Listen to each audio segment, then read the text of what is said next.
How's everybody doing? Welcome back to another episode of the Banker Next Door. Today, I wanted to do something a little different that I haven't done in a while. I actually wanted to do a documentary review. I want to review the Netflix documentary called How to Rob a Bank. And I'm going to bring in the trusty PowerPoint slide here. So this is basically a brand new documentary to Netflix for 2024. I thought this was great because it's totally banking related, and I thought it was highly entertaining.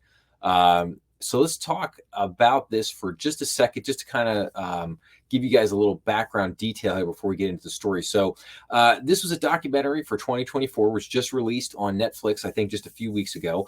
It's basically 1 hour, 28 minutes in runtime. It was directed and produced by Stephen Robert Morse and Seth Porges. And like I said, and it's a documentary that's currently showing on Netflix. So what is the overview here? So we basically had a bank robber that committed 19 bank robberies in Seattle during the 1990s from approximately 1992 until 1996. This robber earned the nickname Hollywood due to heavy prosthetic disguises. Now you can see in the picture here, you can see the gentleman here. Basically, this person made himself unrecognizable because he used wigs, put on mustaches. He put very heavy prosthetics like on his cheeks, on his chin, to basically cover up the structure of his jaw, his cheekbones, his eyes. Put on glasses, wore a Dare hat, which I thought was kind of amusing because Dare at that time in the 90s, for anybody who's old enough to remember, that was kind of like a what was it? Something against basically it was like a thing that was against drugs, like don't use drugs, don't do drugs, that kind of thing. But I think he did it more as kind of like a dare to the police, like I dare you to catch me kind of thing. But as a result of him using all of these heavy prosthetics and the makeup and everything else, they nicknamed him Hollywood because of the way that he went about trying to disguise himself. So let's talk about a little of the overview here. So in the early 1990s, this gentleman's name was William Scott Scurlock. And basically, he was a brilliant guy. He could have been anything that he wanted to, basically anything he wanted to do in life, he could have done. He could have been a lawyer. He could have been a doctor. He could have been a chemist. And remember that because that's going to come back here in a second. But basically, he had, and I don't know if you could describe this as a character flaw, but basically he was addicted to adrenaline. He was kind of an adrenaline junkie. They like to talk a lot about the movies Point Break, and they talked about the movie Heat. Again, both bank robbery movies. I actually watching this, it kind of reminded me of both movies, and I think I'll do some movie reviews on both of those because they were both great movies if you haven't seen them. But the main character in Point Break is a guy named Brody, and Brody is basically this adrenaline drunk junkie. He's a guy who's kind of like a quasi-professional surfer, likes to go skydiving and all this kind of stuff. Anything that will give him that adrenaline rush, and that's how he kind of gets addicted to robbing banks because he just it's not so much about the money, it's just he loves the thrill of the action and being in there and doing all that and the thrill of kind of getting away with it. So Scott, he went by the name of Scott. Scott kind of had that type of a kind of addictive adrenaline rush type of personality. Now it was very interesting because he was a very he seemed like he was very, very thoughtful, very philosophical, very introspective kind of guy. Wasn't like addicted to drugs or alcohol or anything like that. He just, like I said, he was just this kind of adrenaline junkie. So now he basically, so he buys, he grows up grew up in Seattle. He buys this property that's kind of in the outskirts of the city, and he builds this crazy treehouse. And I'll show you the treehouse in a minute there. But so he builds this crazy treehouse with friends and family. And after he builds the treehouse, I guess, he decides that he's going to start manufacturing crystal meth. And like I said, he could have been a chemist. So basically he starts manufacturing crystal meth. he starts selling it. He gets kind of a contact, kind of a middleman who basically basically he makes the drugs, and it's a very much like a Breaking Bad kind of scene. He makes the drugs, gets them to his middleman. His middleman then takes it out and, starts giving it to the drug dealers, and the drug dealers love it because they talked about how the quality of the crystal meth that he made was absolutely incredible. So obviously, they had a lot of good sales, so to speak. But then I guess things started to get a little dicey there because the guy, I guess, would go down, and I guess the drug dealers, surprise, surprise, started getting like extremely violent with him, or rough with the middleman. So they kind of came back, and I guess they wanted to know more about like Scott and where he lived and where these drugs were being made and that kind of stuff. And so that kind of spooked Scott out of the whole drug scene. And so he, I guess watching the movie, sees this movie Point Break, sees how they're doing bank robberies, and just decides like, hey, you know what? That sounds like a great thrill rush. I'm in for it. Let's try to rob banks. Okay. But before we get there, I just want to show you guys this treehouse. So here's the treehouse here. And this thing is incredible. I mean, when I say a treehouse, I'm not talking about like a little rinky-dink thing. I mean, it wasn't the most beautiful thing in the world, but this thing was 6 stories high. Basically a story off the ground, and then it was 5 layers on top of each other. And you can see it here in the pictures. I know for the podcast audience, you guys can't really see these pictures here that we're looking at, but it was a pretty amazing thing. And he basically built this. It was him and just a couple other people. He had like his father-in-law. I shouldn't say, yeah, not his father-in-law. I guess it was like his, what was it, like his sister's husband, his sister's father. So I guess kind of like father-in-law, whatever. But no, that's not right because he's not married to her. But it's like the scissors. But anyway, he had a couple people, a couple friends, and everything that basically helped him build this place. And it was an incredible place. And basically all of his family and his friends like raved about it. Like everybody in kind of his neighborhood basically found out about this place. And he said that like he had literally hundreds of people coming up to the property that wanted to come and see this treehouse. And basically had to eventually like put a gate at the front of the property, like, because it was kind of like he had a house down in the front, and then there was kind of a drive that went up into the woods. I guess this thing was built on kind of like the side of a mountain, and you'd have to take this driveway, and you'd go back up into the woods, and then that's where the tree house was. But he had like a kind of like a secondary house, a little front house down in the front, and his one of his buddies lived in the front house, and then he lived up in the tree house, and the buddy ended up having to put like a gate down there because, like I said, people would want to come up and see this tree house because it was so crazy. And then on the other picture you see here, so he built like a deck off the treehouse, and this deck was huge, and it was long. I think they said it was over like 120 feet long, but it was a story off the ground. So I mean, it was a huge. It was like, and I don't even think a deck is the proper word for this thing. It was like a giant platform. So it was it was pretty crazy, pretty cool, pretty interesting thing. And I think it just goes to show you like this guy's personality, because it was a really cool thing to look at, but it was also kind of ugly, very unfinished, very much a work in progress, but in a certain way, brilliant and kind of an engineering marvel.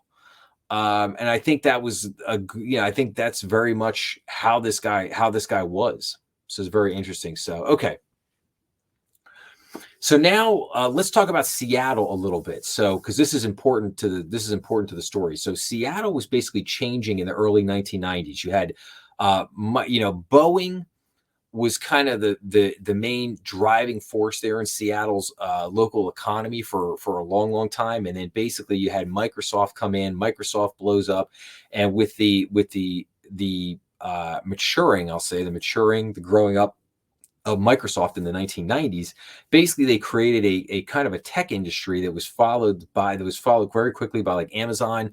Then you had other companies like Starbucks that came along. So basically all this success from multiple companies growing at a very quick rate there was basically this flood of money that came into the local economy. So basically there were a lot of banks in the region because of this, and a lot of those banks were growing and they were doing very well financially because of this. And so as a result, with there being a lot of banks and the banks doing very well, there ended up being a lot of bank robberies in Seattle in the 1990s.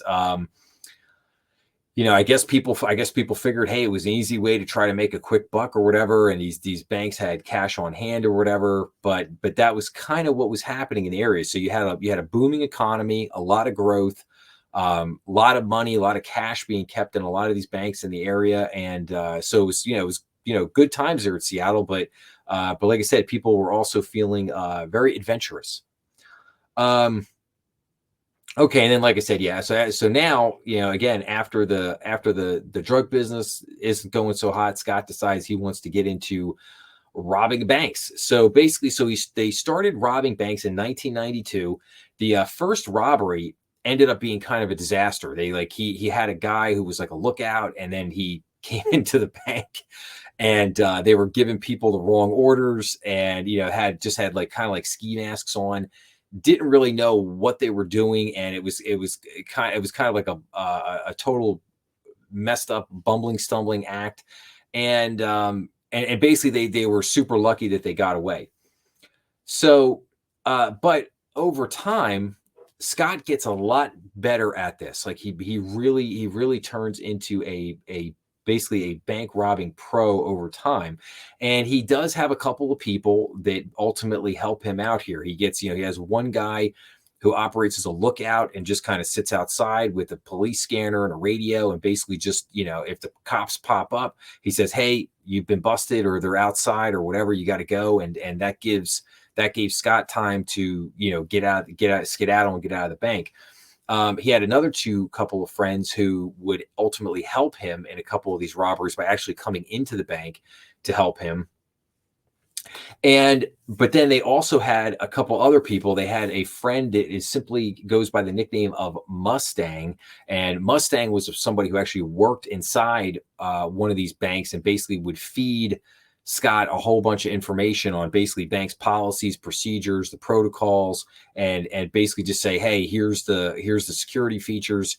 Here's the best time to hit the bank, this, that, and the other thing. He would give him all these kind of details and inside information. And we'll talk about this. We'll get a little bit more into Mustang a little bit later, but it's just important to know that this is ultimately how he got better. Was he got inside information from somebody who was working in the bank. So like I said, he learns security practices, he learns bank protocols, he learns police procedure, and he paid bank employees for information. So in other words, how much money do you keep in your vault? What's the best time of day? When are people in there? When is maybe security lax, that kind of thing. Now, and here's the crazy thing. So after he starts robbing the banks, he would come back and he would rob the same bank branch, and he would hit it multiple times. Like some of these branches he hit 2, 3, 4 times, which is just amazing. That takes some real cojones, if you will, to basically go back and rob the same bank multiple times. But he did it because he felt like that nobody was expecting that. Like nobody thought that he would actually go back and just keep hitting the same bank branches again and again and again. And he's right. Again, usually if a robber hits a bank once, like that's it. They're usually never, they're never coming back again. So, and again, it was very, but again, there's also good reason for that too, because if you come back a second time, usually the bank's a little bit more prepared for you. The police are a little bit more prepared for you. So, now here's another interesting thing. So he moved from basically robbing tellers to then armed robbery to then robbing bank vaults. Now, this is a very unusual progression. Bank robbers don't usually do this. They usually will do kind of a combination of these, but they don't usually progress in that fashion. Most robberies, I would say, just get, they basically just come in and rob the tellers. Whatever's in the teller drawer, they scoop that up and then they take on out of there. Robbing bank vaults gets very tricky, and they do talk about this a little bit in the documentary. It is, getting into the vault can take time because the vault may be open, maybe it's not. Do you have what's called dual control on the vault? Do you need two people to open it? And if the vault is open, you get in there, you can't see what's going on in the front of the bank. If you're busy in the vault, you can't see what's going on and outside in the bank. And so it gets very hard to kind of control the situation and control what's going on. How do you stop the customers from running out of the bank, screaming and yelling, or getting on their cell phone and calling the cops or whatever while you're in the vault trying to loot all the money? So it's just like I said, a very interesting progression on his part. And basically what happened was, he started robbing the teller, and he, wasn't getting much money from the tellers, which you normally would not. And then he basically figures, okay, I got to go for the vault because the real money is held in the vault. And that's what I got to go for. Now, some things to keep in mind. Back then in the 90s, there was a lot more, cash in the economy at that point, rustling around and changing hands. So the amount of money that a typical bank branch would keep on hand, I think back then, is a lot more than the kind of cash that a bank keeps on hand today. Just because you just don't have as many customers. But like back in those days, you'd probably have all kinds of restaurants and different retailers that would probably be coming in literally to get cash every day. They need coins, they need dollar bills, they need all this kind of stuff, and they would come, they'd come in and deposit money, get money back, and the bank would be counting the money as it came in and things like that. So you had all these different kind of things going on, which is all still done today, but just not in the volume of what used to be. So, and like I said, he had a lookout. He had an informant named Mustang. He had two friends who helped him, named Stephen Paul Myers and Mark John Biggs. So Steve and Mark, and these were his two buddies that also kind of helped him. The one helped him with like the prosthetics. Another one was just his buddy who kind of helped him build his treehouse. So now these guys, as they were robbing these banks, they were very creative. They basically had retrofitted a van so that Scott could hide in. He could kind of roll under the back seat and hide back there. Like I said, they used police scanners.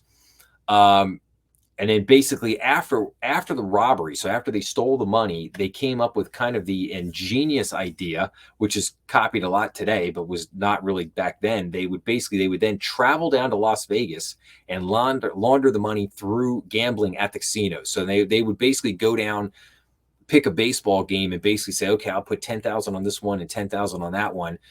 Didn't really matter who won because one of them was going to hit. And when they hit, they got their money, went over, got their winnings, and thus laundered the money and rolled on out. So, very interesting there. And so now, after they've robbed umpteen banks, they kind of put together this they want to do one big final heist. But they want to rob three banks in one day. But they can't, a couple things happen. They can't really pull it off like that. And then basically during this final bank robbery in 1996, Steve and Mark basically both get shot and they end up getting arrested. Scott kind of runs away from the scene, and then he gets kind of holed up in like a camper. And the next day, the police, because he's only like a block away from the bank, from where the bank that they robbed. And he's just kind of holding up in there over the night. But then the next day, they kind of find him there, and the police surround the camper, and he, commits suicide in the camper. And then so that's unfortunately how it ends for Scott, and not in a very honorable way. But Mark and Steve both end up getting sentenced to 22 years in prison, and Mustang never gets caught, but apparently does commit suicide at the end. I guess just from guilt of Scott dying, and just her friends here going to jail and whatever else. So, but in total, they ended up robbing 19 banks from 1992 to 1996 for a total of $2.3 million. One of the most prolific, basically bank robbery sprees in all of American bank history. It was pretty amazing. Now, here's what I wanted to kind of talk about here a little bit at the end here. So the, bank robbery is not a victimless crime. Bank employees can suffer, tremendous trauma. Scott and his crew, they were extremely aggressive. They used guns, they used tasers a few times, just, pushing people around, threatening people, that kind of thing. Now, thankfully, they never shot anyone. They never shot anyone. They never shot at anybody. They didn't kill anybody, anything like that. Thank God they didn't do that kind of thing. But they were very aggressive robbers. They weren't afraid to get in people's face, kind of push people around a little bit. Again, most people, again, is trained at most banks. I mean, you're trained, not to fight the robber. So basically, just give the robber whatever they want, give them the money, and just, get out of their way, give them what they want, get out of the way, and just get them out of the building, so that they don't hurt anybody. They don't hurt any of the bank employees. They don't hurt any of the customers, just get them out and let the cops basically get them out and let the cops do their job, type of thing. So, but I just wanted to say, though, that, again, even though somebody may not have gotten physically hurt, like they didn't get shot or they didn't get beat up or they didn't get hit or anything like that, it can, getting robbed can be a very traumatic experience. I mean, I myself have been through 2 bank robberies and actually a bomb scare, some crazy stuff. And thankfully, I was never in a situation where I never had like a gun put in my face or anything like that. But I've known other people in my career that were not as fortunate.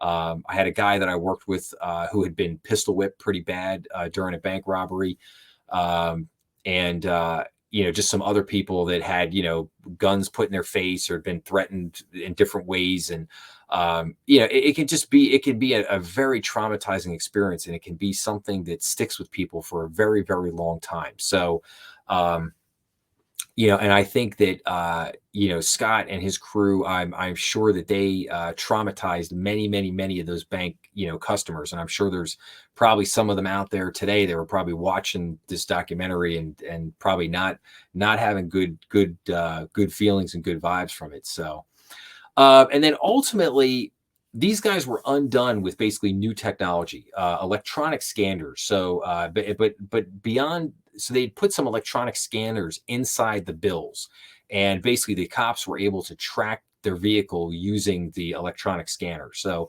but also they were undone because of bank robbery training and basically the persistence of law enforcement. Law enforcement had made catching these guys a priority because they had robbed so many banks and multiple times. They had done it very aggressively using guns and things of that nature. But at the end, you see how the bank training really paid off. I mean, they were able to activate a number of alarms inside the banks. The banks kind of got very smart to what they were doing.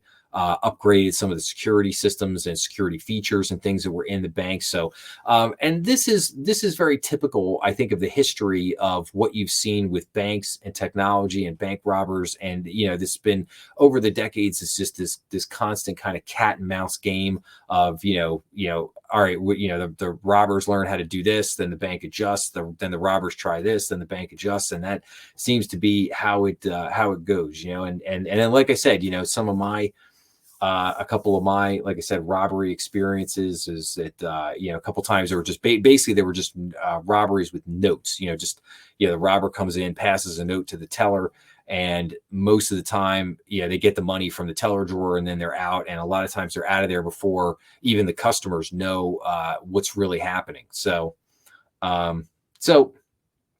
very interesting things, very interesting stuff. So, what did I like about this documentary? Well, I think they did an excellent job of telling the story. They used a little bit of animation as they told it, and I thought the animation was really good. The dramatization scenes, very well done. Got some some different actors to play out, kind of act out the bank robberies and the different shootouts, things and stuff like that. Had a lot of the people that were actually involved in a lot of the cops and everything, the FBI agents that were involved in the case are in there, give very good interviews. And I had to, it's just kind of, little pun intended, the runtime was actually was like an actual bank robbery. It got you in and they got you out. An hour and a half is kind of a short documentary, and but they did a good job. They told a good story from start to finish. It was really good. I give it 5 stars out of 5. So if you have a chance, definitely go check it out. But really good. Like I said, I have a fun time watching documentaries like this just because of all of my years in banking, bank training, especially as it comes to security and bank protocols and things of that nature. Especially a lot of the police procedures, just a lot of the different things I've had in different discussions talking with law enforcement officers who basically handle bank robberies and things of that nature. And like I said, I find this stuff really, really cool, really interesting. Enjoy these kind of these kind of interesting true crime stories and things like that, especially as it relates to banking, because I find myself during the thing going, well, wait a minute, like, how do they do that? Because I know this is what the bank does, or this is what goes on in the bank. And then sure enough, and then it's sooner or later, they eventually address those points. So again, just kind of interesting, but I really liked the documentary. I really thought it was a lot of fun. So I hope everybody will go and check this out. So if you, and I'll wrap up with, if you like this video, please make sure to like, share, and subscribe, as it always helps the channel. Please remember, we are on YouTube, Rumble, and all major podcast platforms. Please make sure to leave your comments down below, and I will see everybody again real soon. Thanks a lot.